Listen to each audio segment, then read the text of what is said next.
સૌથી પહેલા તો કોંગ્રેચ્યુલેશન્સ, કારણ કે આ તમારી એઝ અ રાઇટર અને ડિરેક્ટર પહેલી ફિલ્મ છે. તો કેવા અનુભવો રહ્યા અને તમે જે કલાકારો આલેખ્યા હતા તમારા આલેખન સમયે, એ ખરેખર તમારી સ્ક્રિપ્ટમાં કેટલા અંશે પૂરા ઉતર્યા છે કે નહીં? નમસ્કાર, હું બ્રિજેશ બૌદ્ધ. અને સરસ પ્રશ્ન તમે કર્યો કે તમારા ફિલ્મના કલાકાર ફિલ્મના પાત્રને કેવી સારી રીતે નિભાવી શક્યા છે, રાઈટ?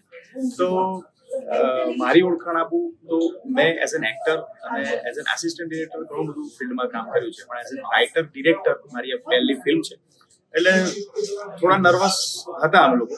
મારી સાથે મારા સાથી ડિરેક્ટર શાહિદ અલી, અમે બંને નર્વસ હતા, કેમ કે એક તો કલાકાર એવા લીધા છે બધા જ કે જે વર્ષોથી થિયેટર કરે છે, વર્ષોથી ફિલ્મો કરે છે, અને એની સાથે ડિરેક્ટર્સ નવા, એટલે એક ચેલેન્જ હતી અમારા માટે કે ક્યાંક મનમાં એવો પ્રશ્ન હતો કે ચેતનભાઈને હું ઇન્સ્ટ્રક્શન આપીશ કે જીતેન્દ્ર ઠક્કરને ઇન્સ્ટ્રક્શન આપીશ તો એ કેવી રીતે રિએક્ટ કરશે, એમને ઓર્ડર કેવી રીતે કરવું.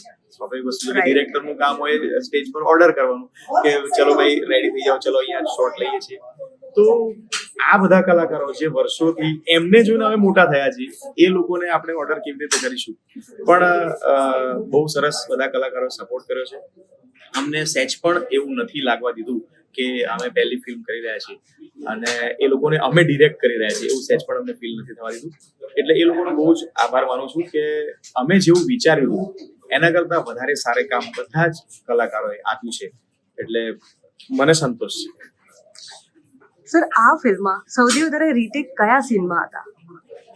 આ ફિલ્મની અંદર 2 થી 3 સીન એવા હતા કે જેમાં અમે સ્ક્રિપ્ટ લખી નહોતી અને આર્ટિસ્ટને અમે એક ચેલેન્જ એવી આપેલી હતી કે આ ફિલ્મનો આ સીન છે, એ સીનને અમે આર્ટિસ્ટને સમજાવ્યો હતો આ એની જે અમારે જે વસ્તુ જોઈએ છે એ આટલું છે અને આ વસ્તુ તમારે કેમેરા આગળ પરફોર્મ કરવાનું છે. તો એવા ફિલ્મના 2-3 સીન હતા કે જે આર્ટિસ્ટે એમની જાતે પરફોર્મ કર્યા છે વિધાઉટ સ્ક્રિપ્ટ.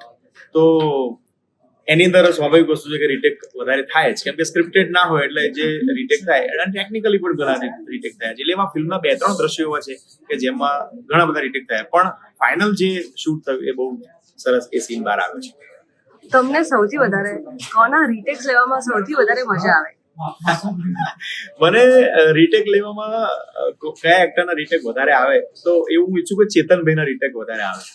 એનું કારણ હતું કે ચેતનભાઈ એવા એક્ટર છે કે આજે મારી ફિલ્મ પતી તો કાલે બીજી ફિલ્મ શરૂ થતી હોય, એટલે એમને એવું પોસાય જ નહીં કે સમજો કે 15 તારીખે એમનું શૂટ પતતું હોય અને 16મી થાય, એવું એમને ના પોસાય, કેમ કે 16મી તારીખે એમની બીજી ફિલ્મ હોય જ.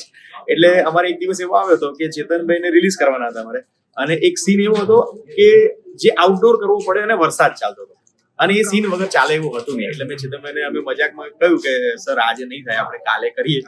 ના, કાલે મારી બીજી ફિલ્મ આવે છે એટલે આજે કોઈ. તો અમે એ સીન રાત્રે 11:30-12 વાગ્યા સુધી અમે લોકો વેઇટ કરી વરસાદ બંધ થવાની, અને ફાઇનલી 12 વાગે વરસાદ બંધ થયા પછી અમે એ સીન શૂટ કર્યો. પણ ચેતનભાઈ સાથે કામ કરવાની મજા આવે.